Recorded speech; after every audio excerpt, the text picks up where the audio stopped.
So, if you could just kind of tell everyone who's watching this who you are and what you do on Millennium Dawn, real quick. Well, I'm Ted52, and on Millennium Dawn, I am the team leader or the project leader, and I work on focus trees. Also, jump around everywhere and help out where I can, and I try to get the teams not to kill each other because I'm project leader. And in terms of like modding expertise, I've done pretty much everything except for like 3D modding. So wherever help is required, I help out, but specifically I coordinate the focus trees and I coordinate the project as a whole. So.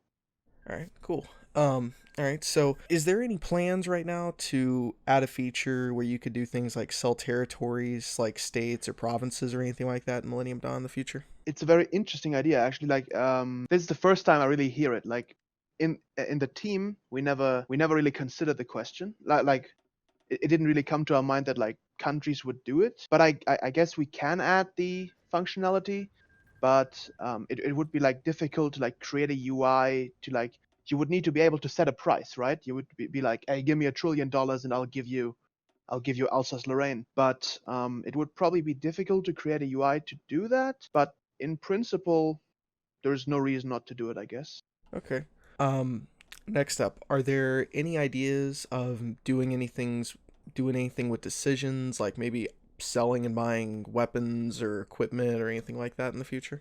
Yes, to that specifically, yes, we have a buying, selling equipment in the work, and another decision system we have in the work are cheat decisions right now. Because a lot of the new systems we introduced are a bit like archaic and we haven't explained them perfectly well, and a lot of our player base are like, we don't want to bother with these systems, so we will essentially like give the players ways now to bypass them, get infinite money and stuff like that. So that'll be a decision system as well. We just need to figure out how to like do it for multiplayer. So what we're doing right now is we are setting it up in a way that everybody can use cheats in multiplayer, but like they can be globally toggled off and on. And if in multiplayer another player toggles them on, you will get a notification for that. So that way, you can cheat each other in multiplayer. But if you want to use cheats in a multiplayer session, you can do that as well. And of course, in single player, no one cares. So we are doing like equipment selling and we are doing cheat decisions, and that is going to be around rather soon, I think. Yeah. Okay, cool. All right. So next up, what is kind of like the final image you guys have for what Millennium Dawn would be like? Kind of like the ultimate idea of what would be the perfect version of Millennium Dawn. I'm not sure if that like is a thing. Like ideally, every country has a focus tree, and every country has hundreds of events, and every country has like, perfect equipment system. Like you could even like do custom tech trees for every country, and I guess a perfect mod would have that as well. But like you can already tell how that it's like all very unrealistic. There's always stuff to do, I suppose. For now, we need to just fill out the major powers with interesting stuff to do. We need to fill out the most important conflicts like the Syrian civil war with like interesting mechanics. But it's not like such a project will ever be finished, and I think there is no HOI4 mod, like none of the big overhauls that will ever be finished, if you can call it that. All right. That kind of leads on to a question that was a little bit further down, but I'll just go ahead and ask you. So, it was going to Mhm. be so are there any plans to add focus trees for pretty much everybody right now, like countries in Africa, the Middle East, Iran, Iraq, uh, places So like that? So, is there plans for that or? yes, so in the next big update, we're probably going to call it 1.1. We will have a Russia focus tree and a China focus tree. The reason that these don't have focus trees in the current version in the launch, they were planned to, but the focus tree team fell apart like a few weeks before release, after we had already announced the release date. So that was sadly a bit of a bad coincidence there. So Russia and China are going to get their new and shiny and improved focus trees, and after that, we're going to focus on the regional powers. We're going to do Iran, Turkey, Saudi Arabia, Egypt, Israel. So that's like the big Middle Eastern section covered. We're probably going to do Mexico. Um, Probably going to do like something like Vietnam, South Africa, Australia. Every country might be a bit too much for us to handle. That would take years. And we would maybe like distribute them after that, like across the regions. Like for example, Morocco might be a good fit to get like a focus tree in northwestern Africa, and then maybe Nigeria. But yeah, we're definitely gonna focus on like the big guys. Russia, China, Italy, the Koreas even, And yeah, well, definitely focus trees are going to be something that we're going to add now that all the systems are in place, because we had to create all of these systems from scratch, right? We had to create like influence and money and debt and all the new stuff. And now that all of that is in place, we can like really create the content to work with these systems. Okay, cool. All right.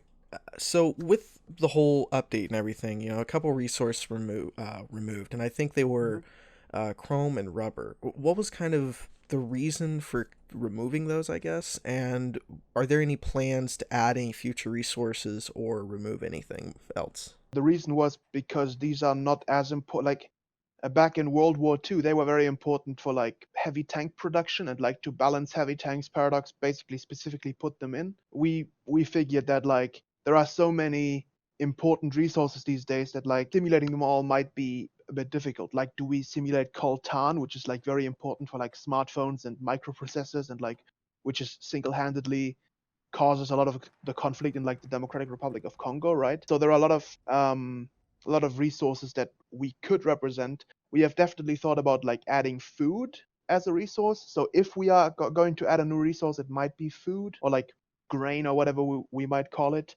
But right now we have no serious plan to add other resources.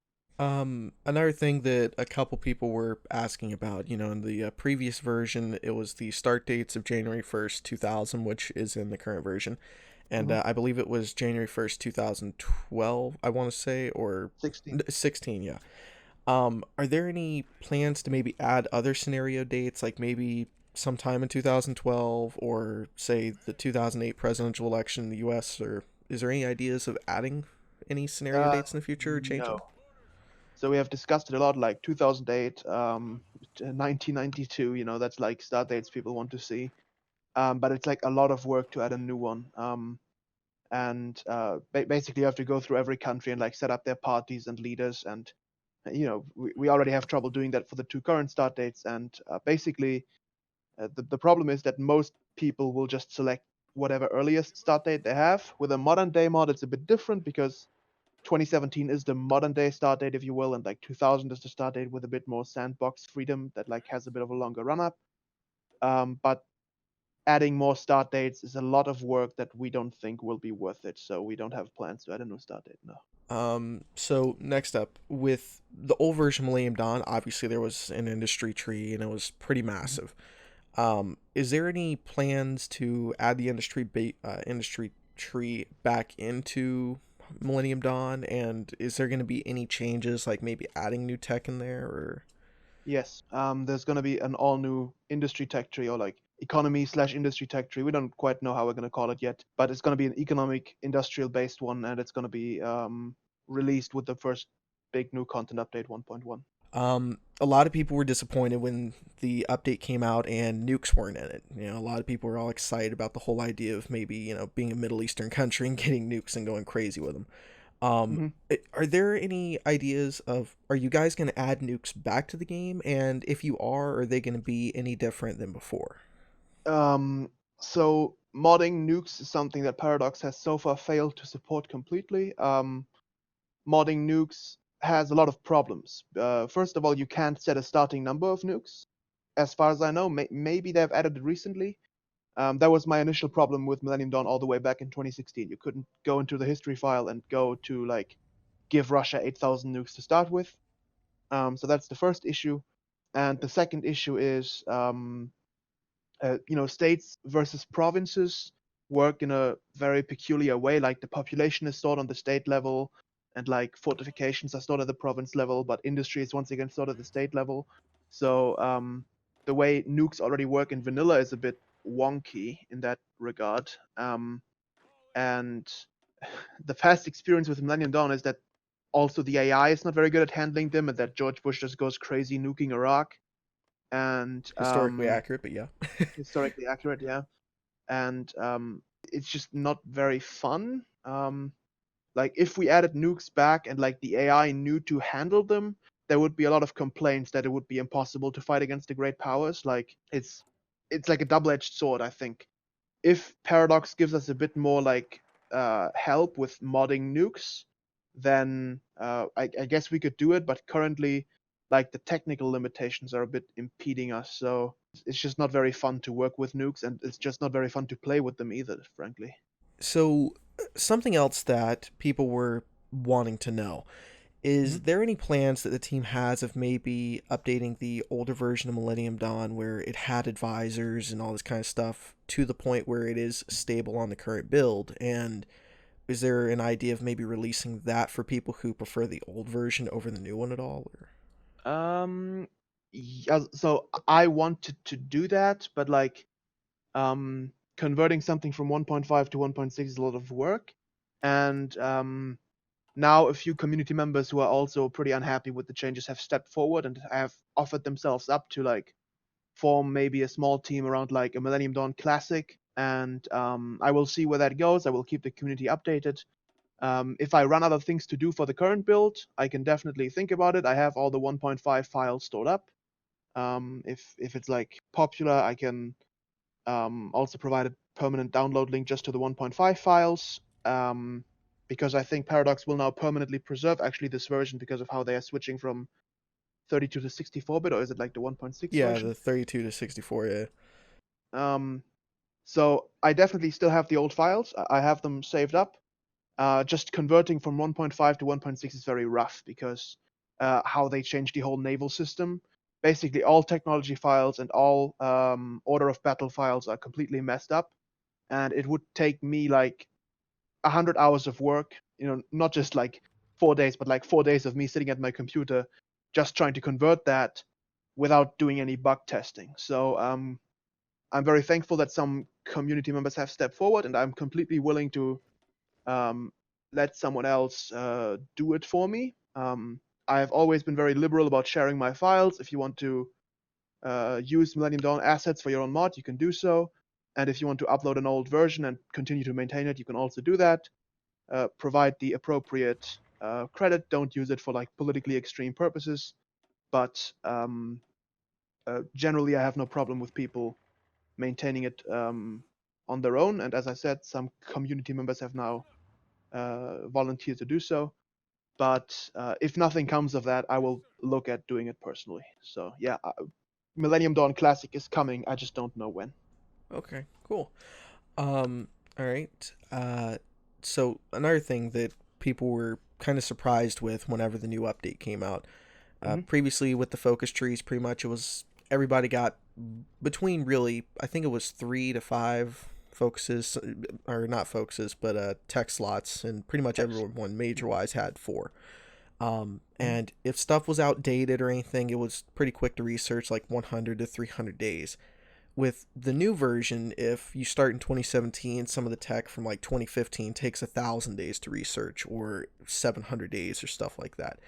Hmm. Um, was that intentional? And if it was, and all this difference, I guess, in the text side of things, what kind of led you guys to the idea of changing it to the new version where it's like a lot longer to research stuff and more text slots? Okay. So the idea was that we wanted to like control like both how the AI and the player can like how quickly they can catch up and tech. So most countries don't have their own military industry, and like we want to like encourage foreign licensing and like foreign equipment such a with such a step. It's also a problem of just not having balanced the tech slots correctly, I suppose. Maybe the countries just have too few tech slots. We're going to see about that, what the players say. I think that many players who like complained about the lack of tech slots, to me personally, were surprised when they found out that like with your laws and with design companies, you can actually cut down on tax time like rather severely. You can reach like 30, 40, 50% discounts, which is gonna it's still gonna be long text, which is I guess somewhat intentional. But if you're willing to play with the system, you will reduce the amount of time that you need to research a tech. And as long as you don't mess with like one of the big guys, the AIs or other players you will face against will also deal with similar problems. So it's just a matter of like not allowing entities to rush into the future, I suppose. So it's But more urging people to like actually try to work together with the AI, improve relations, get licenses, and like go actually through your tree for bonuses and stuff. Pretty much, right? that's like a side factor of it.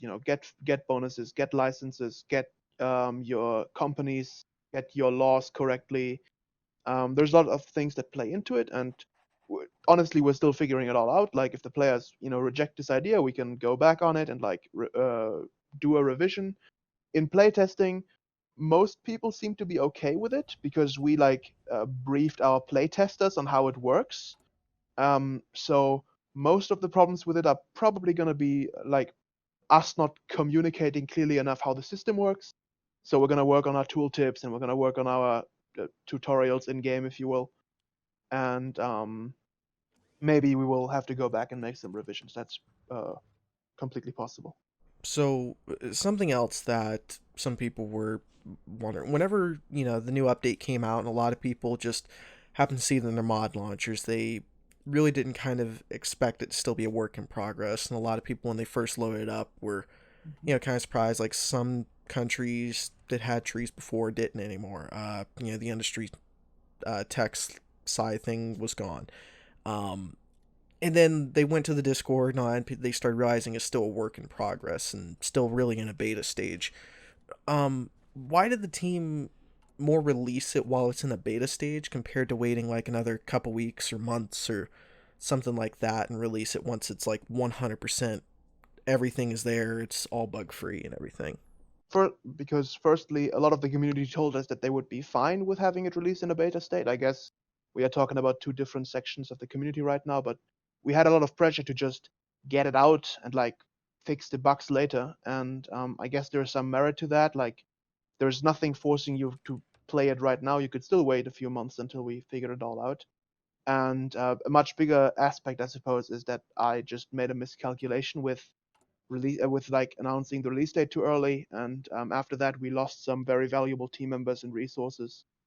And this specifically affected focus tree conversions. That's why we lost France, Italy, and China focus trees, because we didn't have the team members to convert them in time. And regarding the tech, one of our tech tree team leader had some personal issues that like he has by now resolved, and he can continue to work now. But it was my personal mistake as team leader to like announce this release date, because I felt that it would like give a motivation boost to the team, and like we could just get it all done easily.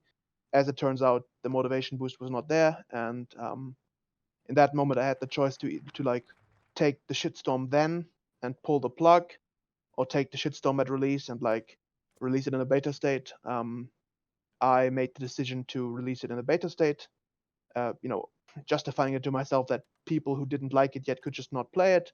I now recognize that that was unreasonable of me to expect. If you see a release that seems to be done, you of course want it to be done, and that's my mistake, my lapse of judgment. Um, I also think that the characterization is a bit unfair.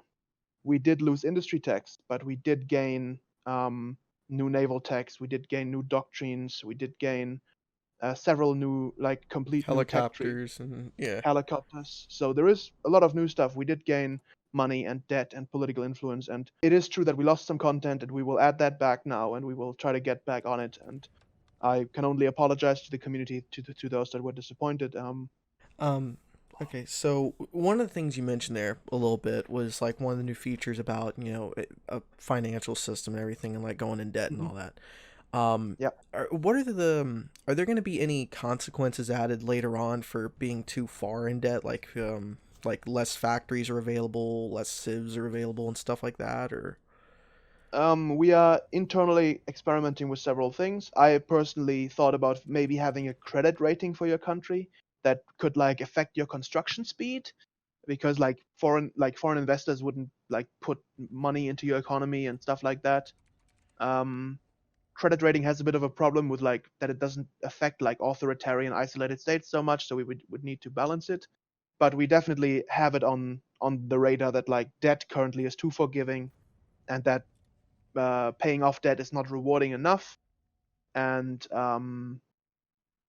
we are working it out with like maybe having GDP penalties if you're too much in debt, or as I said, having a credit rating, or maybe uh, it's like difficult because like national debt has a lot of like different outcomes in different countries. Like, um, you know, some countries have a very high like national debt that like really cripples them, like Greece, while other countries that have a like even higher national debt relatively, for example, Japan, isn't like that affected by it. So like generalizing the effects is gonna need some abstractions, and we will work something out, and we and hopefully debt will be more punishing in upcoming versions. All right. Kind of like a follow up question to that the person was asking. Is Mhm. it possible that with that new system you're talking about, like, are any of the ideas anything to do with maybe affecting stability, giving penalties to the military if you're too far in debt, like maybe division organization goes lower or Mhm. something, or maybe even increase, uh, gosh, where is it? Increase popularity of other political parties and things like that. Are there any ideas about maybe stuff like that, or is it just very early right now? Yes, so definitely the one with the political parties, that would be something we are looking at, because national debt is something that the political opposition, and at least in democratic systems, often uses very effectively to like smear the government, right? You guys drove us so far into debt. You are get the heck out of office. We can do this better than you guys can. So supporting the opposition might be something that debt could have, even though we would have to look out for players then just driving the country into debt to swap their ideologies, which I guess would be an interesting mechanic. But then we would also need to have another punishment to just not make debt your ideology changer of choice. Uh, with the army morale, uh, many countries that are hugely in debt have like very good armies. So I don't know if like the grunt on the ground is that affected by like national debt rising as long as he gets his paycheck, right? That might be something like inflation, but we could tie inflation in with national debt as well, so that the money you give your soldiers is worth less and they can buy less with it. That would certainly annoy them. But yeah, that's my thoughts on that pretty much. Okay, cool. All right, so for the last thing, Mhm. basically, after the update, it seems as though a lot of the community is split. Like you kind of earlier said, it kind of like split the community a little bit with the new update, Mhm. where a large amount of people, and I'm included in this, like a lot of the new features, but there's also a lot of people that, are thinking the old version is way better, and they want to kind of know Mhm. why you guys changed the project in a way to add all this new stuff. What's the I guess what was kind of the idea behind what really geared you guys to swap over to this new version of Millennium Dawn with all this new political stuff, the debt, like what was the reason behind Um, swapping it all so I much? guess the I guess the idea is to make like peacetime play more interesting generally.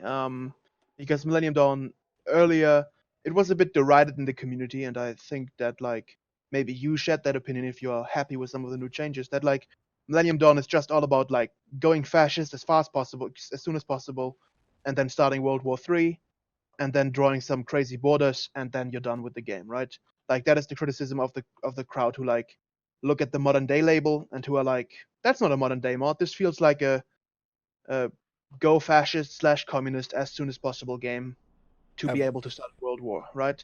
Yeah, So that have was a like lot. 4 or 5 people multiplayer just go to war with each other in like 1 year of the game, pretty much, kind of thing. Exactly. And like uh, our community perception was maybe a bit like misjudged, because like people that are happy don't complain, and people that are unhappy complain a lot. So what we always read about Millennium Dawn is that like it feels a bit arbitrary, and it's like super pointless to play, and like you just start a war 1 year into the game and then you're done with the game. And what we now realize is that a lot of players were actually very happy with how that worked, and we are now looking on like how to bring together both of those camps. So um, we will provide the mechanics for the immersion crowd that like want to play with like national debt and political influence and like stuff like that, and we will provide like features for the sandbox crowd to be able to ignore those mechanics they don't like. That's like the cheat decisions that we are working on, for example. And we will of course bring back focus trees, and I can confirm that the focus trees that we are working on for Russia and China have some nice, silly, crazy options. Russia will have like 8 successive war goals that they can get if they go down the route of like the liberal Democrats, who are, unlike their name, not very liberal and not very democratic in Russia. So that's like a very ultra nationalistic party in Russia. And like, if you put them in power in the 2000 election, then um, the Liberal Democrats will be able to do some crazy stuff, and the Communist Party of Russia will be able to try to restore the USSR. And Putin, of course, is also someone who is not the most pacifistic person. Um, so the lessons we learned is basically, focuses are where you can make choices, because as long as we provide the immersion crowd with one historical route, right, so that like World War III doesn't have to start in 2004. As long as we give the immersion crowd those focuses and we give them the choice to like make the AI take those by force, we can make as many crazy focuses um for the sandbox crowd as we want, and that's definitely going to be the plan from here on out. And we will try to mend the community back together. With the merge with MD4, there's no longer like one mod for each community, so we will try to have to walk the walk, and let's see how we do. I would say it's going to be a bit of work, but I think we can make the let's go to war quickly guys happy by giving them the possibility to go to war quickly. I think, yeah. Okay. And now this is something I was wanting to know about, and this is just something I'm asking because this was probably one of my favorite fun little things that would happen with the old version of Millennium Dawn. Hmm. If you started in 2016 and elected Trump, I think it was like shortly after, you would actually in 2017 get events like North Korea, and it would allow you to go to war with them very early on. In Iran, you could do the same thing through a random event. Are there any ideas of maybe adding random events that will do things like that, like give you war goals? Like, Um, oh, Iran is working on nuclear weapons. You have an option to go into war or anything, or that would be pretty cool to have. We just need to make sure that like the player can make sure that the AI doesn't mess up like a historical route for them. So we could just have like a game rule that is like AI avoid stupid wars or something, and then we could have those events definitely, as long as the player can make sure that like the United States doesn't start nuking Russia 3 minutes into the run. But I definitely love like random events. I think they can spice up the gameplay quite a bit as long as one there are like sufficient news events, right? So that if the United States gets a crazy event and goes to war with Canada, there should be a news event like explaining why, because they lost the Stanley Cup or whatever. I don't know. And maple syrup eh, gets like embargoed or something. that's the one. That's the one exactly. Yeah. So we need to have the news events in place to be able to explain to the players what's happening right now, and we need to be able to have the players like stop the AI from doing crazy shit. Um, and maybe we need to like also introduce a check that the AI will stopping to do crazy stuff as soon as the player starts doing crazy stuff. Um, but yes, such events would be very fun as long as it is very like transparent to the player, like how to make them happen. Like you wouldn't want like very specific events that if Georgia goes to war with Azerbaijan, suddenly Pakistan can do something, all right, something like that, because that would be very fringe and like a lot of players would never see that content. But in principle, yeah, sure, sounds fun. I love doing fun stuff. That's why I made Millennium Dawn in the first place, and I apologize that like to a lot of players it's no longer fun, and I hope we can return to it being fun. That's what it's all about, really. All right, cool. All right. Well, for everybody watching, as you can tell, we just finished our little interview up with Ted52, project lead of Millennium Dawn. If anybody wants to check out Millennium Dawn, it is in the Steam Workshop, just titled Millennium Dawn. Are there anything you want to say, Ted, or I think it's all been said. The Again, all I can do is like crawl to pray for mercy. Like, again, I'm very sorry that like a lot of people were disappointed, and what can I do except try to improve the stuff they are not happy with, right? All right. Well, you're welcome. And thank you for talking. All right. Thank everybody for watching. I'll see you guys next time. Stay awesome.